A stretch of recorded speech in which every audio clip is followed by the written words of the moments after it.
Hello lovers, karibuni tena. Jina langu ni Miss Masao na siku ya leo nitaonyesha jinsi ya kupika bajia za dengu zilizochanganywa na mchicha. Kama hujawahi kuangalia video zangu, asante sana click kwenye video hii and let's get straight into the video. Cha kwanza kabisa utachukua unga wako wa dengu. Mimi hapo nimetumia unga nusu kilo. Mahitaji yote nitaweka katika description box below. Naomba muangalie ili uweze kujua unahitaji nini kabla haujaanza kuandaa hizi bajia zako. Kwa utaweka unga wako kama nilivyofanya hapo, kisha nitaweka vitunguu, alafu nitaweka chumvi na nitaweka huo mchicha wangu. Na nitachanganya kama mnavyoona hapo, ninavyochanganya na hiyo whisk.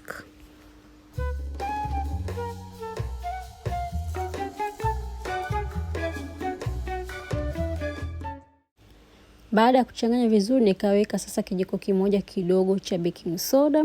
Nikachanganya vizuri, alafu switch, nitaanza kutumia spatula. Kama hauna spatula, unaweza kutumia mwiko kwa ajili ya kukoroga ili kila kitu kiweze kuchanganyika vizuri, na nitaanza kumimina maji baada ya kila kitu kuwa kimimix vizuri.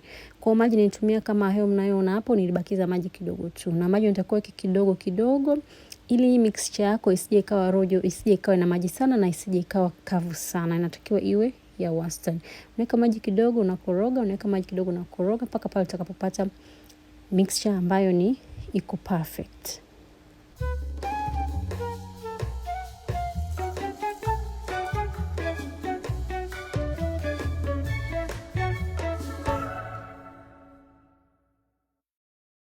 Kama mnavyoona hapo, ni maji ya mwisho ambayo niliyaongezea, na mnavyoona rojo langu litakuwa liko perfect kabisa. Hautaki iwe na maji sana kama nilivyoambia hapo awali. Iwe tu ya wastani ambayo inaweza ikachutika kwenye kijiko na inaweza ikamiminika, lakini isiwe rojo sana. Kwa baada ya hapo sasa nitaiweka vizuri, alafu nitachukua kitambaa. Kama una kitambaa utafunikia, kama una cling film utafunikia.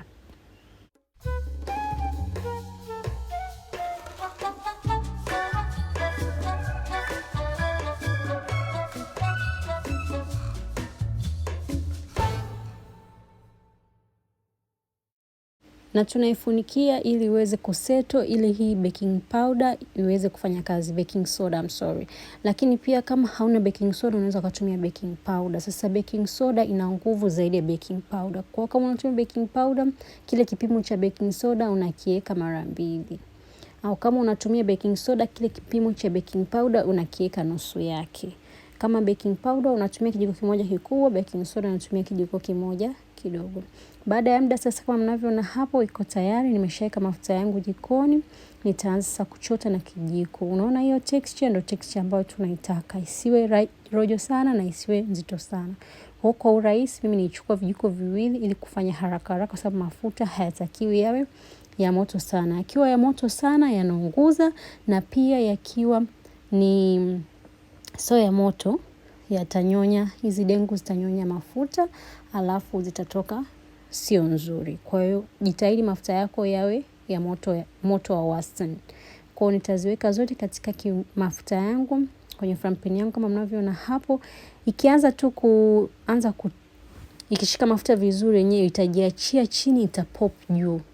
Kama mnavyoona hapo, hiyo imepop kwa juu. Kwa hicho ndio kitu ambacho kitatokea. Kwa hiyo nitajaza frying pan yangu vizuri, alafu nitazikaanga.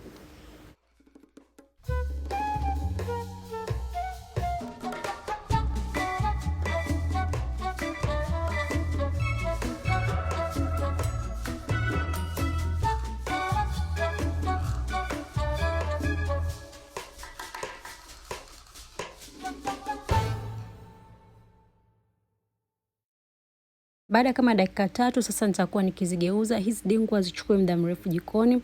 Ndani ya dakika 6 au 7 zinakuwa tayari zimeshaiva kabisa na tayari kwa ajili ya kuliwa. Kwa baada ya dakika 3 nitakuwa nikizigeuza kama mnavyoona hapo. Alafu nitarudi tena baada ya dakika kama nyingine 2 kuzigeuza tena. Baada ya dakika 6 kama mnavyoona hapo, dengu zetu ziko tayari na zimeshaanza kubrown. Jamani, hizi dengu at this point ziko tayari, na nitaanza kufanya process za kuzitoa katika kikaangio changu. Sitaki zi brown sana kwa sababu ukizitoa zinaendelea kupata rangi ya brown zikiwa zinapoa.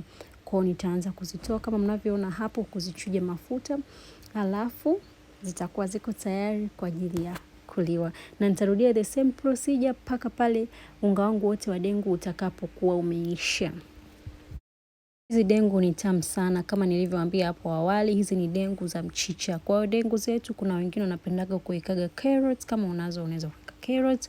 Kuna wengine wanaweka pilipili na pilipili inakuwa tamu sana kwenye dengu, sema mimi siku kwa sababu nina watoto. Kwa kama unapenda pilipili unakatia pia pilipili wakati unatengeneza ile mixture yako, unawekea na carrot kidogo. Hoho unaweka ni vishamsham unavyotaka, ila mimi nitaka niwaonyeshe tu jinsi ya kutengeneza dengu, simple way ya kutumia mchicha pamoja na kitunguu. Msisahau kulike, comment na kushare, pia msisahau kusubscribe, ni bure kabisa. See you next time lovies, bye bye.